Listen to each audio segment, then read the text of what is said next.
You got to record me. We're going to record because we are going to do the first lesson. It's written there. How to get good video on a mobile device. You need to record this. You need to put it on YouTube. On a YouTube channel that is for this class that you're going to make, either right now or may already have, possibly, because it took me from Computer Applications 111. So, gotta record me. Gotta record me. So everybody's gotta record, but the things I'm saying to your faces, not mostly, actually I'm walking around being silly and purposefully making it difficult for you to record me. Because the first step in getting good video on a mobile device, the very first step to getting video on a mobile device, please turn your phone sideways. No more portrait video ever. Landscape. Although I know some of you actually have a little button that turns, even when you're holding a portrait, it makes it a landscape. I understand that. Hold it landscape. That's the first step. Because you're going to be using my cameras, and they're like $200, which actually is not expensive. However, you break it.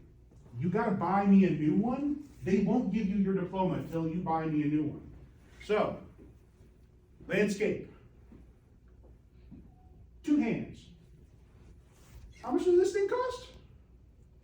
And my parents bought it for me. It was at least $1,000. At least $1,000. Get your hands out there. Mine are only $200. This is $1,000 too. But my video cameras, my camcorders, they're $200. About, I think the price is now $220 just because, you know, time. They're good. But you're going to put both hands on those cameras. And you're going to hold them in landscape mode. Because if you hold them in portrait, it'll look real silly. So, 2 hands, landscape mode. That's our first step to getting good video on a mobile device. Next, well, we want to be able to get good video, and of course we're holding it. We want to be able to move smoothly as our person, our target, our actor, our crazy professor walks around gabbing at us. So what do we want to do? Well, we want to try and take out a lot of the bounds that our bodies put into it. So we can do that by bringing our elbows in, right? We want to bring our elbows in, because if you're out here, you're doing this.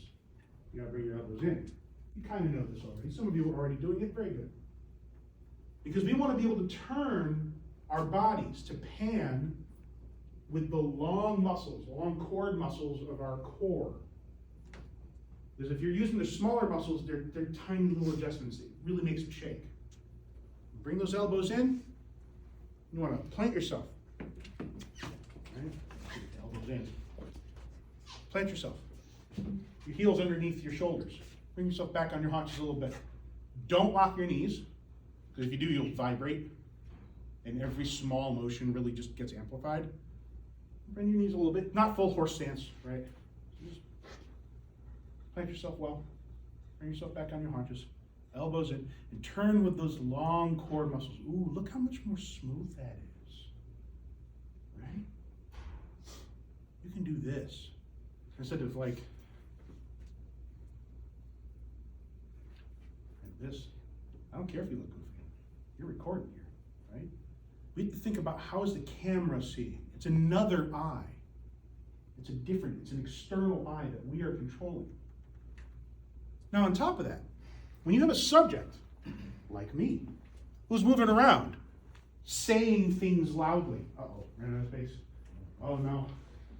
Saying things loudly, we got to keep that subject in the center of the frame on our cameras.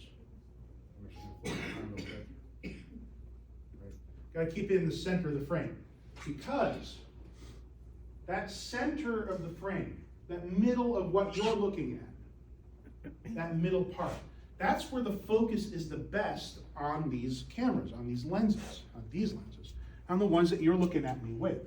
They're circular, just like your eye. And because of that, the edges of the frames are bent and distorted. Light comes into those parts at a different rate. Now, the software normalizes that a lot. It really does a pretty good job. The software in your head does the same thing. It's taking that information and it's sort of glossing it out. It's kind of flattening it out a little bit So you don't see that fisheye lens, fishbowl effect thing going on as much as it's really happening. But what can really help is to try and keep things in that center 75%. And you might notice on my phone, I have enabled the little grid marks on there. And a lot of phones have that functionality. Some of them even have the center 75 line, which actually puts a little border around the edges to help keep you off that border. The camcorders that we will be using for this class, I've already pre-enabled that on there. It doesn't, it doesn't put that on top of the video. It's just so that you can see it. It turns it on the screen itself. So if you can, turn on that grid. That will really, really help you get better video. Keeping somebody in that center 75%. Keep them out of the borders. Okay. I'll turn that back around. Okay. So now, we got 4 things so far. Landscape, both hands. Bring those elbows in. Let's stand nice. Center 75. Last one is this. If you can, become the tripod. Let's become tripods. Get up against the walls. Get up against the board. Put your shoulders right into the wall. Board's clean. Get cleaned it. Nobody's used it yet, just me. Right? Get your shoulders on there. Okay. 1 foot out. 1 foot in.